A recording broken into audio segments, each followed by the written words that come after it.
সাইয়েদনা ওমর রাদিয়াল্লাহু তাআলা আনহু বোনের গায়ে আঘাত শুরু করে দিল। বোন জামাইকে আহত করতে শুরু করলো আর বলতে শুরু করলো, তোরা পাগল হলি কেন? কি আছে ওই মুহাম্মাদের মধ্যে? কি জাদু নিয়ে এসেছে?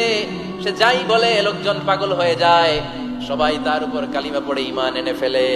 কি এমন জিনিস তোদের কাছে আছে যেটা দেখে মুহাম্মদকে তোরা ভালোবাসলি? কি আছে? কি পড়তেছিলি আমারে দেখা? ফাতেমা বলে, ইন্নাকা রিজসুন লা ইয়ামাসসুহু ইল্লাল মুতাহহারুন। ও আমার ভাই ওমর, তুমি নাপাক। তুমি কি? লা ইয়ামাসসুহু ইল্লাল মুতাহহারুন, পবিত্রতা অর্জন না করে এই কোরআন ধরা যায় না। সুবহানাল্লাহ পড়েন। ওমরে ফারুক গোসল করে আসলেন, কারণ ধাক্কা তো আগে কয়েকটা খাইছে।